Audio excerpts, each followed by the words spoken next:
इमामत बबारकी कि तूने पूछी है इमामत की हकीकत मुझसे, हक तुझे मेरी तरह साहिब असरार करे, है वही तेरे ज़माने का इमाम बरहक जो तुझे हाजिर मौजूद से बेजार करे, मौत के आईने में दिखा कर तुझे रूहे दोस्त जिंदगी तेरे लिए और भी दुश्वार करे, देखे एहसास जिया तेरा लहू गरमा दे, फकर की शान चढ़ा कर तुझे तलवार करे, फितनाए मिल्लते बेजा है इमामत उसकी जो मुसलमान को सलाती का फरिश्तार करे। इकबाल हुई ता ज़माना तपूस वको ची द कौम इमामती सशिज दे, द कौम रहबरी सशिज दे, द कौम रहनुमाई सशिज दे, द जवानानो द लीड कवलू तरीका सदा, द इमाम बरहक द पारा कम कैरेक्टरिस्टिक पकार दी, नुवी द वयलू नमक की जस्ता द पारा द जुड़न दा दुआ को ची अल्लाह दी ताला हम हागा राजुन दर की कम ची माल राकड़ी दी, अल्लाह दी ता हम हागा शान साहिब असरार की लेका संग ची ज़करयम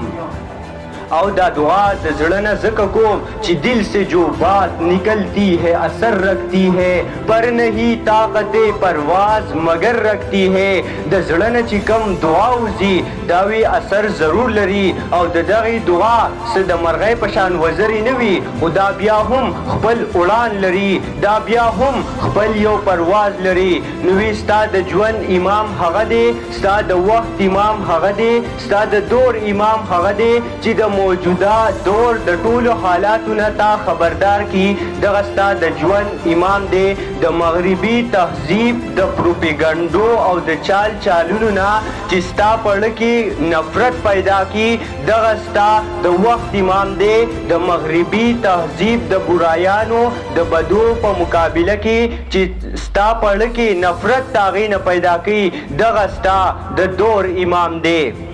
بیاوی دے کے احساس ضیا تیرا لہو گرما دے، فقر کی سان چڑھا کر تجھے تلوار کرے، موت کے آئینے میں دکھا کر تجھے روح دوست زندگی تیرے لیے اور بھی دشوار کرے. ستا د ژوند امام هغه دی چې هغه تا ته د مرګ په آینه کې د خپل حقیقي خدای چهره وښایي او پتا دا ژوند مشکله کی، پتا دا ژوند ګران کی او دسی در باندې ګران کی او پتا کی دا